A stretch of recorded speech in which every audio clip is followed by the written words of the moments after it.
Monggo.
Dan sampai ngobrol tentang jawab loh mas.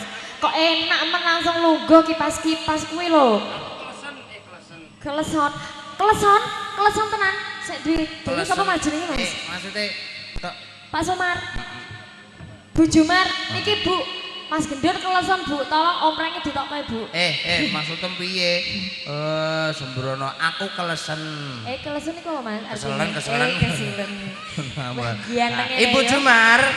Tadi permintaannya capek gunung ya? Ibu Jumar yang kampung tiga. Nah, iko sing nganggo lorek lulange kodhok. Ya Allah mas, segelangnya aki iku mas. Segelangnya aki iku. Bocah iki lho, bocah wedok mripate bedidatan. Iku ora gelang. Ya apa mas? Ageman. Nggih. Bu Jumar saged lajengaken. Nggih. Saged Bu. Nyanyi. Monggo mriki Bu. Nggih. Tak parani. Diparani Mas Gendong gawa rene Mas. Iya tak parani. Ndak mudah no.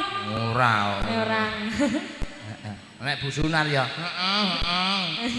Dia apa-apane pokoke ngono ya Mas. Aku, sambung aku. Oke. Syukur bisa nyalang gunung desa ada kiraan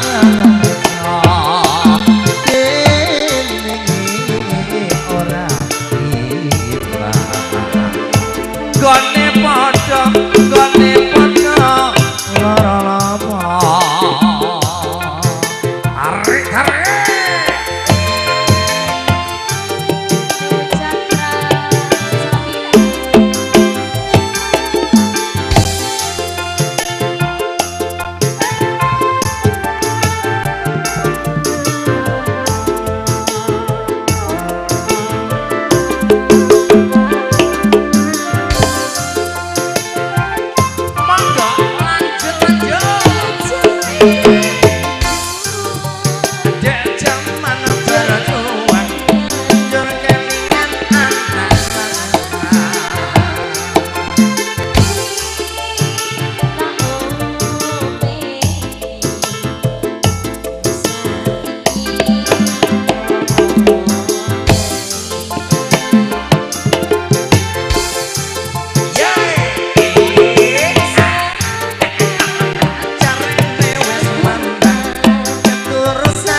sampean saking Ibu Ibu Jumar Jumar nggih, sampun diaturi Ibu nggih. Jumar. Heeh, Samping samping gunung. gunungnya sampun.